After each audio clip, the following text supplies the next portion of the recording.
Hello साथियों, आज हम लोग देखेंगे कुछ क्वेश्चन जो कि यूके पीएससी 2020 में लेक्चरर पोस्ट के लिए ये पेपर हुआ था। तो ये पेपर मिला हुआ है, आज हम लोग इसी को सॉल्व करेंगे। क्वेश्चन मोस्टली जो हैं वो इंटरमीडिएट लेवल से ही हैं, तो एक एक करके देखते हैं। क्वेश्चन फर्स्ट देखिए, the reagent used to distinguish between glucose and sucrose. Glucose और सुक्रोस को डिस्टिंग्विश करने के लिए कौन सा रिएजेंट यूज किया जाता है? तो मॉलिस रिएजेंट, ये तो परीक्षण है कार्बोहाइड्रेट का, तो दोनों कार्बोहाइड्रेट हैं, इससे तो होगा नहीं। फेलिंग सॉल्यूशन, हाँ यही आपका ऑप्शन करेक्ट है, फेलिंग सॉल्यूशन। और ये कंसनट्रेटेड H2SO4 आयोडीन सॉल्यूशन, इससे तो नहीं होगा क्योंकि दोनों ये रिएक्शन दे देंगे।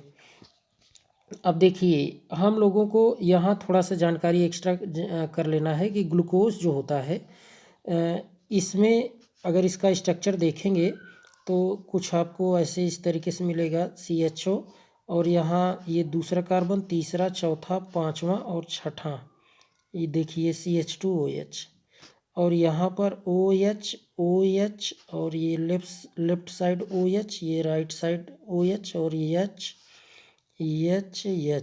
ठीक, ये स्ट्रक्चर है। तो ये जो CHO ग्रुप देख रहे हैं, एल्डिहाइडिक ग्रुप, यही क्या है, ये रिड्यूस हो जाता है फेलिंग सॉल्यूशन के प्रेजेंस में।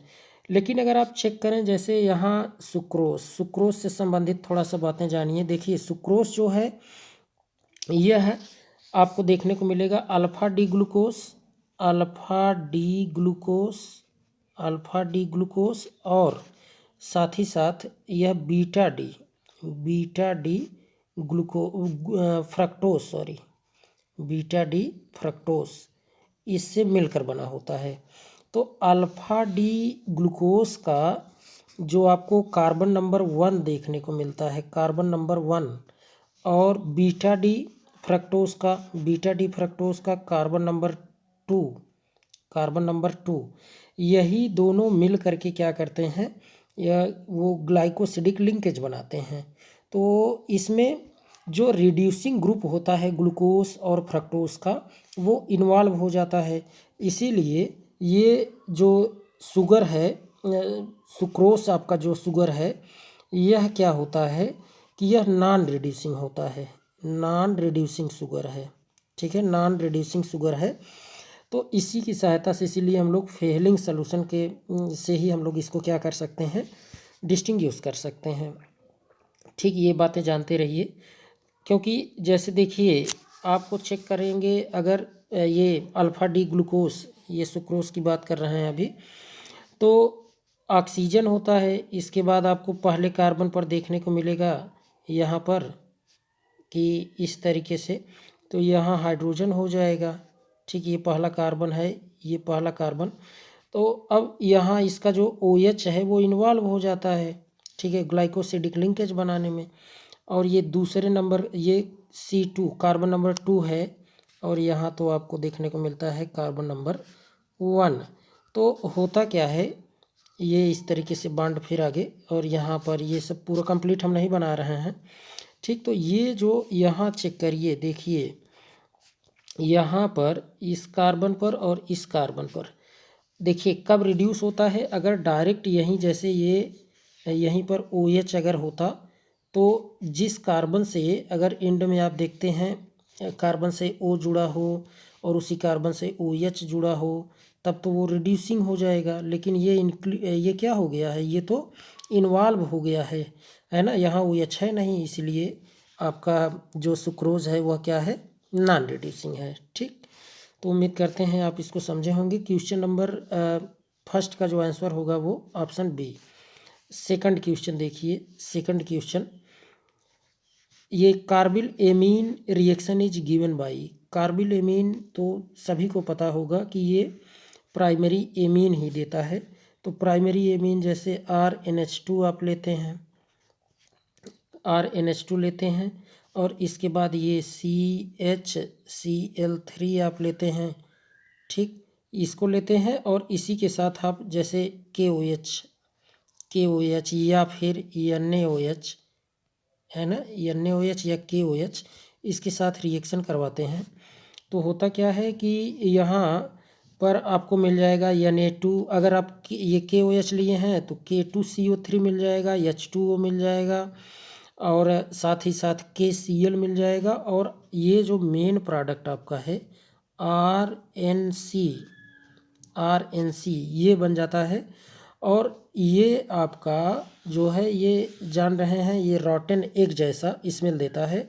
तो यही रिएक्शन आपका क्या कहलाएगा, कार्बिल एमीन रिएक्शन। तो प्राइमरी एमीन ही देते हैं ये। तो आपका यही सेकंड का फर्स्ट वाला ऑप्शन ही ए करेक्ट हो जाएगा। देखते हैं question number 3। The deficiency of vitamin A results into.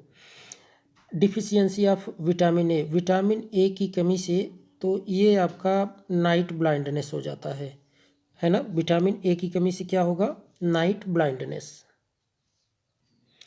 अब देखिए जैसे इसमें आपका ये आंसर आपका ए ही करेक्ट हो जाएगा। अब कुछ और जानकारी रखिए। जैसे विटामिन ए का अगर आपसे पूछा जाए केमिकल नेम पूछ लिया जाए, है ना, केमिकल नेम अगर इसका केमिकल नेम पूछा जाए तो आप रेटिनॉल बताएंगे। क्या बताएंगे, रेटिनॉल, ठीक है, रेटिनॉल बताएंगे। और जैसे कभी अगर पूछा जाए कि इसका सोर्स क्या है ना, सोर्स क्या है विटामिन ए प्राप्त करने के, यानी क्या हम लोग स्रोत क्या है, क्या खाना चाहिए, तो आप कैरेट, है ना, कैरेट, बटर, मिल्क, ये सब यूज कर सकते हैं। फिश लीवर भी यूज कर सकते हैं, यानी कि fish liver oil, carrot, butter, milk use कर सकते हैं। और देखिए जैसे विटामिन ए की कमी से तो आपका ये नाइट ब्लाइंडनेस है ही।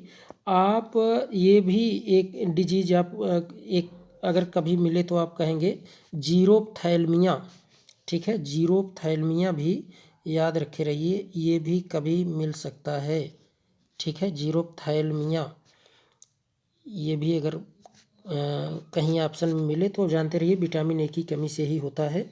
या जीरोप्थैल्मिया क्या है, तो ये हार्डनिंग ऑफ कार्निया ऑफ आई, यानी कि जब आँख की कार्निया अगर हार्ड हो जाए, कठोर हो जाए, तो उसी को हम लोग क्या कहते हैं, जीरोप्थैल्मिया कहते हैं। तो ये जानते रहिए, इम्पॉर्टेंट है। और इसमें जैसे इसका तो ऑप्शन यही करेक्ट होगा, रिकेट्स ये विटामिन डी की कमी से, बेरी बेरी जो है ये विटामिन बी1 की कमी से, जानते रहिए। तो नेक्स्ट क्वेश्चन हम लोग अब देखते हैं। The reactivity of alcohols towards sodium decreases in the following order. The reactivity of alcohols, alcohol की रिएक्टिविटी यहाँ पूछ रहा है किससे, कि ये सोडियम के साथ, है ना, कौन तेज़ी से क्रिया करेगा। तो यहाँ पर क्या डिक्रीजेज पूछा है ना, डिक्रीजेज घटता है, मतलब किस में ज़्यादा होगा और फिर कम, है ना। आप डिसेंडिंग आर्डर में यहाँ लिखना है। Primary alcohol, secondary alcohol, alcohol के बारे में जानकारी होगी। जैसे कार्बन है, अगर इसी से OH जुड़ा है और उसी कार्बन से अगर कोई एक कार्बन और 2 हाइड्रोजन जुड़े हों तो इसको आप प्राइमरी कह देते हैं, है ना, प्राइमरी एल्कोहल। अगर यहीं एक और कार्बन जोड़ दें, सेकेंडरी एल्कोहल, यहाँ और एक जोड़ दें कार्बन, तो ये टर्शियरी एल्कोहल हो जाएगा। तो यहाँ ऑर्डर हम लोगों को बताना है। तो सिंपल है, इसमें देखिए जैसे आप ये याद रखिए कि जो सोडियम के प्रति पूछ रहा है, तो प्राइमरी एल्कोहल जो है सबसे तेज़ी के साथ क्रिया करेगा सोडियम से, है ना, सोडियम के साथ प्राइमरी एल्कोहल तेज़ी के साथ क्रिया करेगा, फिर सेकेंडरी, फिर टर्शियरी। तो ये ऑप्शन इसका फर्स्ट ही करेक्ट है, ठीक, इसको याद रखिए। नेक्स्ट क्वेश्चन देख लेते हैं हम लोग, 5th question. Out of the following compounds identify which one is non aromatic. Non aromatic के लिए यहाँ पहचान करना। देखिए एरोमेटिक में क्या होता है, एरोमेटिक के लिए याद रखना है जैसे क्या क्या होना चाहिए। एक तो रिंग होगी, ठीक है, रिंग होना आवश्यक है। दूसरा आपको पता है कि 4n+2 पाई इलेक्ट्रॉन होना चाहिए, हकल रूल, है ना। और साथ ही साथ इसमें वो डीलोकलाइजेशन होना चाहिए, है ना, जिसे आप कहते हैं कि प्लानर, है ना, प्लानर जिसे आप कहते हैं, प्लानर होना चाहिए, डीलोकलाइजेशन। तो अब ये कैसे होता है, या तो कहीं डबल बॉन्ड आए, डबल बॉन्ड आए फिर सिंगल बॉन्ड आए फिर डबल बॉन्ड आ जाए, या कहीं पर डबल बॉन्ड आए फिर सिंगल बॉन्ड आ जाए उसके बाद निगेटिव चार्ज आ जाए, या डबल बॉन्ड आ जाए और फिर सिंगल बॉन्ड आ जाए उसके बाद पॉजिटिव चार्ज आ जाए, तो ये सब डीलोकलाइजेशन प्लानर हो जाते हैं। अब जैसे यहाँ देखिए, आप यहाँ चेक करिए, तो डबल बॉन्ड फिर सिंगल फिर डबल फिर सिंगल फिर डबल फिर सिंगल, तो ये तो एरोमेटिक है, ये क्या है, एरोमेटिक। लेकिन यहाँ पूछा क्या जा रहा है, नॉन एरोमेटिक, तो ये तो होगा नहीं आपका। तो सेकंड अब चेक करते हैं, देखिए डबल फिर सिंगल फिर नेगेटिव आ गया, फिर सिंगल फिर डबल फिर सिंगल, तो ये भी एरोमेटिक है, तो ये भी आपका नहीं होगा। नेक्स्ट देखिए, डबल सिंगल फिर लोन पेयर भी अगर आ जाए, जानते रहिए, जैसे डबल रहे सिंगल रहे, अगर कहीं फिर लोन पेयर आ जाए तब भी वो डीलोकलाइजेशन होता है। निगेटिव चार्ज का मतलब ही वो क्या है, लोन पेयर, जानते रहिए। तो ये भी आपका एरोमेटिक होगा, तो ये भी आपका ऑप्शन नहीं होगा। अब यहाँ ज़रा चेक करिए, देखिए क्या हो रहा है, यहाँ डबल और सिंगल सिंगल लगातार आ गया, तो यही आपका नॉन एरोमेटिक हो जाएगा। ठीक, नेक्स्ट क्वेश्चन देखते हैं, क्वेश्चन नंबर 6 देखिए, which one of the following will not give a positive test with Benedict reagent. Benedict reagent के साथ कौन सा इसमें है जो पॉजिटिव टेस्ट नहीं देगा, विल नॉट गिव, है ना, पॉजिटिव टेस्ट नहीं देगा। तो देखिए, एल एरेबिनोज जो है ये तो दे देगा, है ना, जानते रहिए, उसमें ऑलरेडी ये जो है ग्रुप होते हैं CHO ग्रुप। और ये देखिए क्या दिया है, डी गैलेक्टिटॉल, और यहाँ डी फ्रैक्टोस दिया है, एमाइलोज दिया है। तो देखिए ये बी ऑप्शन जो होगा आपका डी गैलेक्टिटोल, यही नहीं देगा, और फ्रक्टोज भी देगा, आपको पता है उसमें ये कीटोनिक ग्रुप होता है, और एमाइलोज भी दे देगा, क्योंकि एमाइलोज आप लोग जानते हैं, एमाइलोज के बारे में थोड़ा सा आपको कुछ एक्स्ट्रा जानकारी दे देते हैं। जैसे देखिए, एमाइलोज जो होता है, एमाइलोज जो होता है यह किससे मिलकर बना होता है, तो